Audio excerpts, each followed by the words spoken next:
Saya dah juga setuju supaya kita ulas satu buku karya Hamka. Siapa dia Hamka? Buya Hamka ni nama gelar timang-timangan sebagai seorang alim, sarjana, sastrawan. Dia Haji Abdul Malik Karim Amrullah. Dia itu dari Padang, lahir di Padang dan meninggal pulang ke rahmatullah pada tahun 1981. Tentunya saya kenal dia kerana masa itu kita dalam ABIM pernah undang dia, dan pernah juga saya dalam rombongan bersama dia ke Tehran dan Qum setelah berlaku revolusi Islam Iran. Dalam kunjungan saya kedua itu bersama Hamka. Saya pribadinya, ilmunya itu luar biasa. Sekolahnya sampai tingkat atas lah, tapi tidak ke universiti.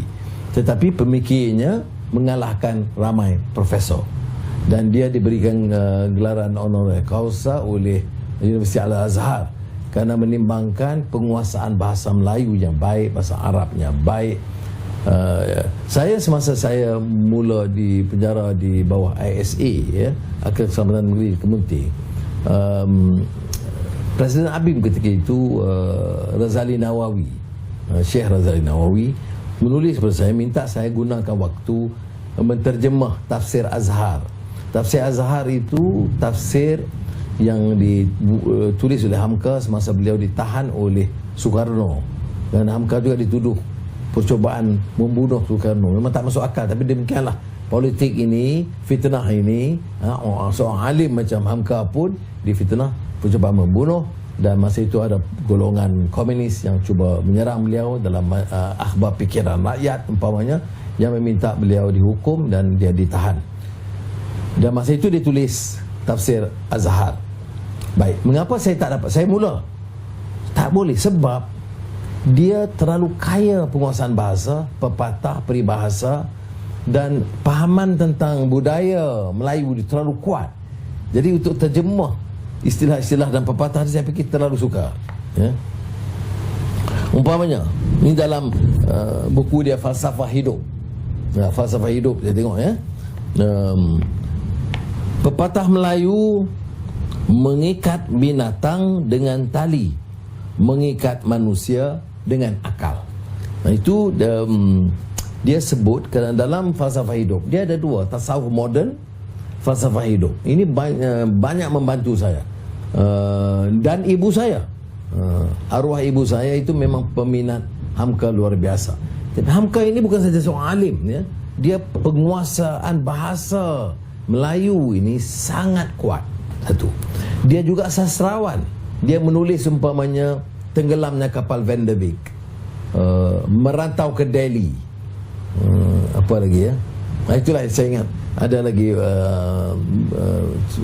buku-buku novel yang ditulis. Tetapi yang besarnya tafsir Al-Azhar, kemudian tasawuf moden, dan juga falsafah hidup. Saya cuma nak tarik saudara, terutama anak muda, saya nak galakkan saudara baca buku tasawuf moden ini, ya. Nak lihat bagaimana dia berikan minat dan kesedaran kepada kita untuk meminati ilmu.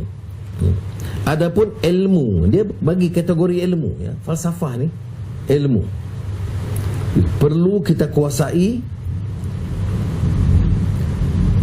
memajukan ilmu yang berhubung dengan kemaslahat kemanusiaan dan mempertinggi darjatnya. Baik.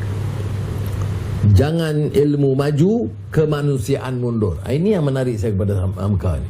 Dia tak pernah tinggal bawa baik akidah, akhlak, ilmu, dan mesti jaga kemanusiaan dan budi pekerti. Adapun ilmu yang merusak, yang diukur dengan nafsu, ilmu yang tiada berperasaan, yang merugikan, yang menimbulkan saling membunuh dan saling membenci, tidaklah dikehendaki oleh Islam, dan tidak pula dikehendaki oleh akal budi yang waras. Ilmu bukanlah agak-agak, kira-kira, dan turut-turutan. Ilmu yang demikian tidak ada harganya di dalam Islam, ya. Dia walaupun seorang alim, yang menekankan kepentingan ilmu. Tidak pernah dia remehkan kepentingan berfikir, membaca, mempersoalkan. Ya. Dia ambil hadis Nabi Muhammad SAW tentang jangan sama nak kita rawi je. Dia dengar macam rawi yang adik. Tapi amalannya tidak, fahamannya tidak. Apa hadisnya? Kunu lil ilmi ru'atan wala takunu lahu ruwatan. Hendaklah kamu menjadi pemahamkan ilmu, jangan hanya jadi perawi ilmu. Dia bagi contoh lah. Dalam tabligh, dalam maknanya penyampaian dakwah atau pengajaran, baca, tapi bila ditanya fahamannya, amalannya tidak difahami. Kita ambil umpamanya di halaman lain, bila Hamka mengupas Al-Hujurat 11-12 tentang bagaimana dilarang suatu kaum mencela kaum yang lain, ya. Lelaki terhadap perempuan, perempuan terhadap lelaki, kaum dengan kaum yang lain, dia jelaskan. Dan boleh jadi apa yang dikatakan kelompok pertama banyak juga yang benar, tetapi ingatlah bahawa kelompok yang pertama ini ada pula salahnya. Yang tahu akan kesalahan itu ialah kelompok yang dicela dan dihasungkannya tadi pula. Jangan kamu memfitnah diri kamu. Jangan memilih gelagat-gelagat yang buruk, Prasangka dan kehadiran juru kabar bermuka dua. Maknanya orang yang penyampai, perawi yang bermuka dua.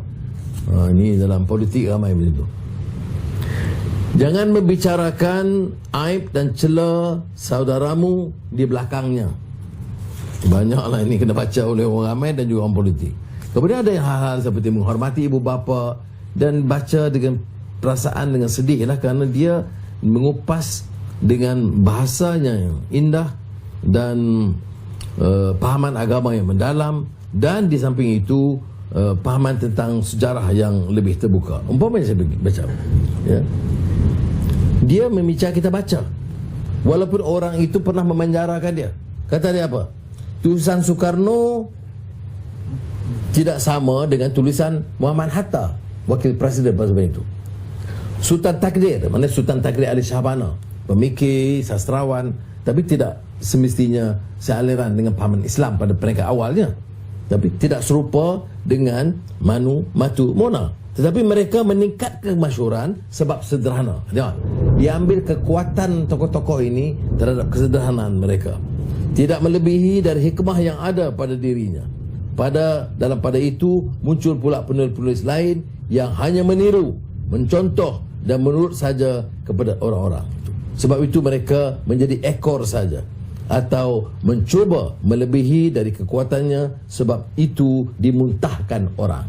Pengajarannya sangat baik. Jadi setakat itu dulu tentang buku falsafah hidup ini.